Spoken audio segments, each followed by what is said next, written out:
ರಾಜ್ಯದಲ್ಲಿ ಈ ಬಾರಿ ಮುಂಗಾರು ಕೈಕೊಟ್ಟ ಪರಿಣಾಮ ಒಂದೆಡೆ ಭೀಕರ ಬರಗಾಲ, ಮತ್ತೊಂದೆಡೆ ಕೆಲ ಜಿಲ್ಲೆಗಳಲ್ಲಿ ಅಲ್ಪ ಪ್ರಮಾಣದ ಮಳೆ ಎಂಬ ಪರಿಸ್ಥಿತಿ ನಿರ್ಮಾಣವಾಗಿದೆ. ಮಳೆಗಾಗಿ ಕಾದು ಕುಳಿತಿರುವಂತಹ ರೈತರು ಬಿತ್ತಿದ ಬೆಳೆ ಒಣಗುತ್ತಿರುವುದರಿಂದ ತೀವ್ರ ಸಂಕಷ್ಟಕ್ಕೆ ಸಿಲುಕಿದ್ದಾರೆ. ಕೆಲ ಭಾಗಗಳಲ್ಲಿ ಸುರಿದಂತಹ ಮಳೆ ರೈತರಲ್ಲಿ ಆಶಾಕಿರಣ ಮೂಡಿಸಿದ್ರೆ, ಬಹುತೇಕ ಜಿಲ್ಲೆಗಳಲ್ಲಿ ಬರದ ಆತಂಕ ಇನ್ನಷ್ಟು ಹೆಚ್ಚಾಗಿದೆ. ಬೆಳಗಾವಿ ಜಿಲ್ಲೆಯ ಚಿಕ್ಕೋಡಿಯಲ್ಲಿ ಮಹಾರಾಷ್ಟ್ರದ ಪಶ್ಚಿಮ ಘಟ್ಟಗಳಲ್ಲಿ ಸುರಿಯುತ್ತಿರುವಂತಹ ಮಳೆಯ ಪರಿಣಾಮ ಕೃಷ್ಣಾ, ದೂದಗಂಗಾ ಹಾಗೂ ವೇದಗಂಗಾ ನದಿಗಳಲ್ಲಿ ನೀರಿನ ಹರಿವು ಹೆಚ್ಚಾಗಿದೆ. ಕೃಷ್ಣಾ ನದಿಗೆ ಸುಮಾರು 60,000 ಕ್ಯೂಸೆಕ್ಸ್ ಒಳಹರಿವು ದಾಖಲಾಗಿದ್ದು, ಜಿಲ್ಲೆಯ 4 ಕೆಳಹಂತದ ಸೇತುವೆಗಳು ಜಲಾವೃತವಾಗಿದೆ. ಇದರಿಂದ ರೈತರಲ್ಲಿ ಕೊಂಚ ನಿರಾಳತೆ ಮೂಡಿದೆ. ಯಾದಗಿರಿ ಜಿಲ್ಲೆಯ ಸುರಪುರ, ಶಹಾಪುರ, ಹುಣಸಗಿ ಹಾಗೂ ಗುರುಮಿಠಕಲ್ ಸೇರಿದಂತೆ ಹಲವು ಪ್ರದೇಶಗಳಲ್ಲಿ ಬಿರುಗಾಳಿ ಸಹಿತ ಉತ್ತಮ ಮಳೆಯಾಗಿದೆ. ನೀರಿನ ಕೊರತೆಯಿಂದ ಒಣಗುತ್ತಿದ್ದಂತಹ ಹತ್ತಿ, ತೊಗರಿ ಹಾಗೂ ಹೆಸರು ಬೆಳೆಗಳಿಗೆ ಮಳೆ ಹೊಸ ಜೀವವನ್ನ ತುಂಬಿದೆ.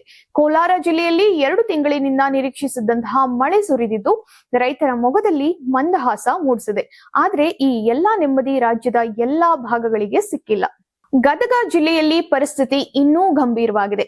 ಜಿಲ್ಲೆಯ 7 ತಾಲೂಕುಗಳಲ್ಲೂ ಮಳೆಯ ಕೊರತೆ ಮುಂದುವರಿದಿದ್ದು, ಹೆಸರು, ಶೇಂಗಾ, ಮೆಕ್ಕೆಜೋಳ ಸೇರಿದಂತೆ ಹಲವು ಬೆಳೆಗಳು ಒಣಗಿ ಹೋಗಿವೆ.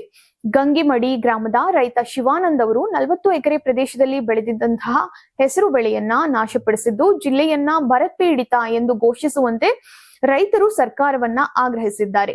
ಚಿತ್ರದುರ್ಗ ಜಿಲ್ಲೆಯ ಚಳ್ಳಕೆರೆ ತಾಲೂಕಿನ ಗೋಪನಹಳ್ಳಿ ಗ್ರಾಮದಲ್ಲಿ ಮಳೆಯಾಗಲೆಂದು ಗ್ರಾಮಸ್ಥರು ಕತ್ತೆಗಳಿಗೆ ಮದುವೆ ಮಾಡಿ ವಿಶೇಷ ಪೂಜೆಯನ್ನ ಸಲ್ಲಿಸಿದ್ದು, ರೈತರ ಆತಂಕದ ಚಿತ್ರಣವನ್ನ ಬಿಚ್ಚಿಟ್ಟಿದೆ. ಚಿಕ್ಕಬಳ್ಳಾಪುರ ಮತ್ತು ಕೋಲಾರ ಭಾಗದಲ್ಲಿ ಮಳೆಯ ಕೊರತೆಯ ಜೊತೆಗೆ ಟೊಮ್ಯಾಟೊ ಬೆಲೆ ಕುಸಿತವು ರೈತರಿಗೆ ಮತ್ತೊಂದು ಹೊಡೆತವನ್ನ ನೀಡಿದೆ. ಬಾಗೇಪಲ್ಲಿ ತಾಲೂಕಿನ ತಿಮಾಕಲಪಲ್ಲಿ ಗ್ರಾಮದ ರೈತ ಶ್ರೀನಿವಾಸ್ ಅವರು ಉತ್ತಮ ಬೆಳೆ ಬಂದರೂ ಬೆಲೆ ಸಿಗದ ಕಾರಣ ಟೊಮ್ಯಾಟೊವನ್ನ ರಸ್ತೆಗೆ ಸುರಿದು ಆಕ್ರೋಶವನ್ನ ವ್ಯಕ್ತಪಡಿಸಿದ್ದಾರೆ. ರಾಜ್ಯದಲ್ಲಿ ಮಳೆ ಕೊರತೆ 39% ಮಳೆ ಕೊರತೆ. ಮಲೆನಾಡು ಭಾಗದಲ್ಲಿ 43%, ಕರಾವಳಿ ಕರ್ನಾಟಕ 35%, ಉತ್ತರ ಒಳನಾಡು 33% ಹಾಗೂ ದಕ್ಷಿಣ ಒಳನಾಡು 31%. ರಾಜ್ಯದ 178 ತಾಲೂಕುಗಳಲ್ಲಿ ಬರದ ಪರಿಸ್ಥಿತಿ ನಿರ್ಮಾಣವಾಗಿದ್ದು, 627 ಹೋಬಳಿಗಳಲ್ಲಿ ಸಮರ್ಪಕ ಮಳೆಯಾಗಿಲ್ಲ. ಜಲಾಶಯಗಳ ನೀರಿನ ಮಟ್ಟ ಕುಸಿಯುತ್ತಿರುವುದರಿಂದ ಕುಡಿಯುವ ನೀರಿನ ಸಮಸ್ಯೆಯೂ ಎದುರಾಗ್ತಾ ಇದೆ. ಹಿಂಗಾರು ಮಳೆಯೂ ಕೈಕೊಟ್ಟರೂ ರೈತರು ಹಾಗೂ ಸಾರ್ವಜನಿಕರು ಮತ್ತಷ್ಟು ಸಂಕಷ್ಟ ಎದುರಿಸಬೇಕಾಗುವಂತಹ ಸಾಧ್ಯತೆ ಇದೆ. ಈ ಹಿನ್ನೆಲೆಯಲ್ಲಿ ರಾಜ್ಯದಲ್ಲಿ ತಕ್ಷಣ ಬರ ಘೋಷಿಸಿ ರೈತರು ಪರಿಹಾರ ನೀಡುವಂತೆ ವಿವಿಧ ರೈತ ಸಂಘಟನೆಗಳು ಸರ್ಕಾರವನ್ನ ಆಗ್ರಹಿಸ್ತಾ ಇದೆ.